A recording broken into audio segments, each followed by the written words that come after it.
गूंगी बहू अंधी सास। एक परिवार में 5 लोग थे।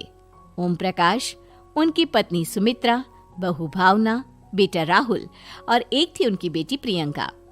वैसे तो ओम प्रकाश और सुमित्रा के घर में सब कुछ ठीक ठाक था, लेकिन सुमित्रा की एक आदत थी।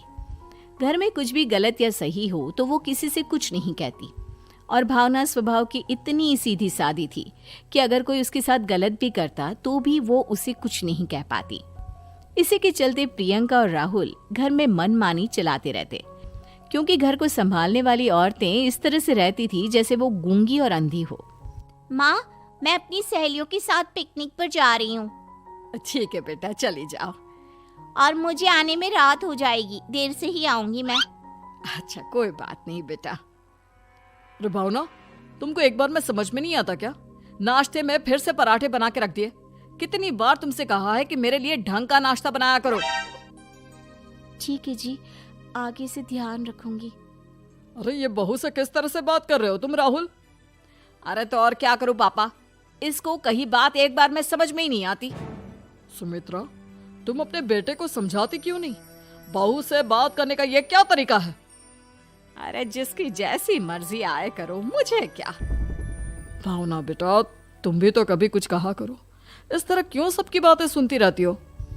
कोई बात नहीं पापा जी, सब ठीक है। रात को काफी देर तक प्रियंका घर नहीं आती, और जब वापस लौट कर आती है तो एक लड़की के साथ बाइक पर बैठकर। सुमित्रा और भावना दोनों ही प्रियंका को लड़की के साथ देख लेते हैं। आज तो जोर से डांट पड़ने वाली है, लेकिन मैं डर क्यों रही हूँ? माँ तो सब कुछ देखकर भी अंधी बनी रहती है। और रही बात भाभी की, वो किसी को कुछ नहीं बताने वाली। कहने को भगवान ने आवाज दी है, लेकिन गूंगी है गूंगी। अरे प्रियंका बेटा, इतनी रात को कॉलेज से लौट कर आ रही हो? कहाँ गई थी तुम? पापा, वो सहेली के घर पर थी, पढ़ाई करने के लिए रुक गई थी। अच्छा, ठीक है, जाओ अपने कमरे में जाओ और सो जाओ। सुमित्रा ने अपनी बेटी को एक लड़की के साथ इतनी रात को आते देखकर भी उससे कुछ नहीं कहा, और भावना ने भी इस बारे में किसी से कोई बात नहीं की। कुछ दिनों के बाद मामा जी का फोन आया था।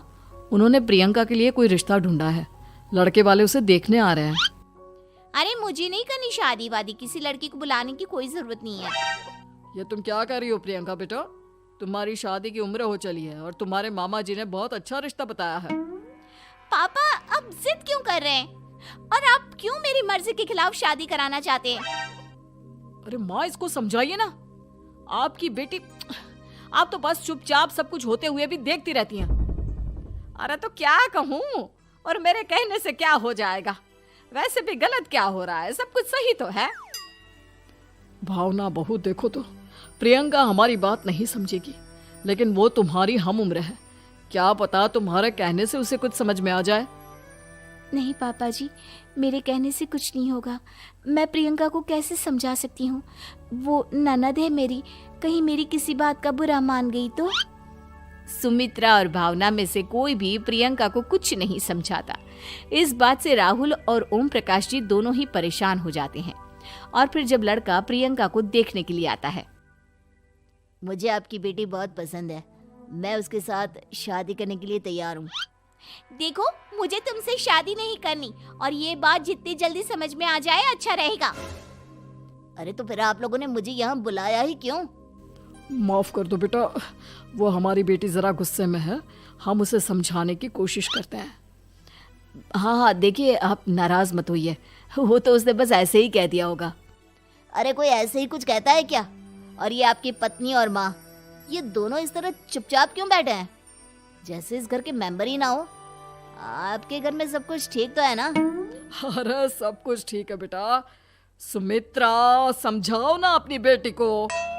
अरे क्या समझाऊं, क्या होगा समझाने से? सब ठीक ही तो हो रहा है, गलत क्या हो रहा है? भावना, प्रियंका को अंदर लेकर जाओ और उससे समझाओ कि कितना अच्छा रिश्ता है।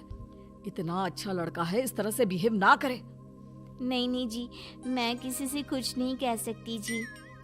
अरे अजीब परिवार है, मुझे तो यहाँ से निकलना पड़ेगा।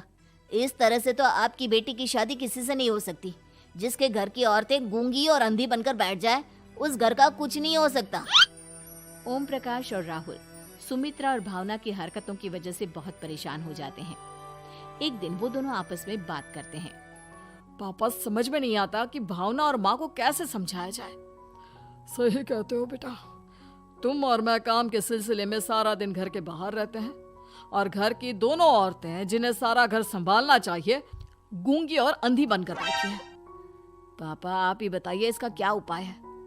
मेरी तो कुछ समझ में नहीं आता बेटा, लेकिन हमें कुछ तो करना पड़ेगा क्योंकि इन सब की वजह से प्रियंका बहुत ज्यादा बिगड़ती जा रही है। तुमने देखा उसने किस तरह से बिहेव किया था। अरे लेकिन पापा हम करेंगे क्या? हमें एक नाटक करना होगा। कुछ दिनों के लिए हम भी गूंगे और बहरे बन जाते हैं, उसके बाद इन दोनों औरतों को अकल आएगी। हाँ पापा, शायद आपकी बात ठीक है। हम दोनों हर बार बात को संभाल लेते हैं और इसी वजह से माँ और भावना कुछ भी करने की कोशिश ही नहीं करते। और फिर अगले दिन, भावना, नाश्ते में क्या बनाया है? जी पराठे बनाए हैं। मेरे लिए पोहा बना दो। अच्छा जी ठीक है, अभी बना देती हूँ जी। बहू, नाश्ते में क्या बनाया है? पापा जी पराठे हैं और पोहे बन रहे हैं। अरे बहू, मुझे तो उपमा खाने का मन था, मेरे लिए उपमा बना दो। ठीक है पापा जी, अभी बना देती हूँ। भाभी जल्दी से जरा मेरा कॉलेज का टिफिन तो पैक कर देना। और सुनो, मुझे ना भिंडी की सब्जी खाने का मन है। सुमित्रा चुपचाप बैठी बैठी सब कुछ देख रही थी। उसने किसी से कुछ भी नहीं कहा और ये देखकर भावना को मन ही मन गुस्सा आ रहा था, लेकिन वो किसी से कुछ नहीं कह रही थी। उसे लग रहा था कि ओम प्रकाश जी जो हमेशा उसकी साइड लेते थे वो भी आज चुपचाप बैठे हुए थे। शाम के वक्त प्रियंका अपने बहुत सारे दोस्तों को लेकर घर आती है और उधर दूसरी तरफ से राहुल भी अपने ऑफिस के दोस्तों को लेकर घर आ जाता है। प्रियंका अपने कमरे में तेज म्यूजिक चलाकर डांस करती है और राहुल अपने दोस्तों के साथ बैठकर जोर जोर से हंस रहा था। प्रियंका और राहुल मिलकर पूरे घर को अस्त व्यस्त कर देते हैं, लेकिन भावना उनसे कोई शिकायत नहीं करती और सुमित्रा जी भी चुपचाप बैठी रहती है। लेकिन भावना और सुमित्रा के अंदर का गुस्सा धीरे धीरे बढ़ रहा था। फिर रात को ओम प्रकाश और राहुल एक दूसरे से बातें करते हैं। पापा, हमने इतना कुछ किया फिर भी भावना कुछ बोलती ही नहीं और माँ भी कुछ गलत करने से किसी को रोकती ही नहीं। तुम चिंता मत करो बेटा, इन दोनों के अंदर का गुस्सा भर रहा है और बहुत जल्दी बाहर आने वाला है। अगले दिन, अरे बहू, ये कपड़े धुले हैं या गंदे हैं? पापा जी कपड़े तो मैंने धोकर ही आपकी अलमारी में रखे थे। मुझे तो साफ नहीं लग रहे, एक बार और धो देना। प्रियंका, मैं सोच रहा था कि तुम्हें उस लड़के से शादी नहीं करनी है ना, मत करो। एक काम करो, वैसे भी क्या रखा है शादी वादी में, तुम्हें जो लड़का पसंद है उसके साथ जाकर कोर्ट मैरिज कर लो। इस बार ओम प्रकाश और राहुल की बात सुनकर भावना और सुमित्रा के अंदर का गुस्सा जाग उठता है।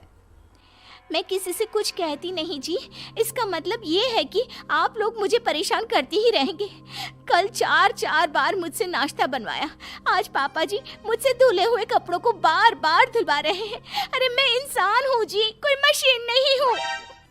तुम दोनों ने मिलकर इस घर की कैसी हालत बना दी है और अपनी बहन को भागकर शादी करने के लिए कह रहे हो। तुम भाई हो या दुश्मन? ओम प्रकाश और राहुल जोर जोर से हंसने लगते हैं। अरे इसमें हंसने की क्या बात है? हम लोग यहाँ इतने परेशान हो रहे हैं जी, तुम लोगों को ऐसी हरकत करने के बाद भी हंसी आ रही है। ये क्या कर रहे हैं जी आप दोनों? यही तो हम चाहते थे कि सुमित्रा तुम अंधी होकर ना बैठी रहो। घर में कुछ भी गलत हो तो उसे रोकने की कोशिश करो। और भावना, तुम अपने साथ हो रहे गलत व्यवहार पर भी कभी मुंह नहीं खोलती, ये सही बात नहीं है। मैं चाहता था कि तुम्हारी भी जुबान खुले, तुम गलत बात का विरोध करो। गूंगी बहू और अंधी सास की ये जोड़ी इस घर में अब नहीं चलेगी।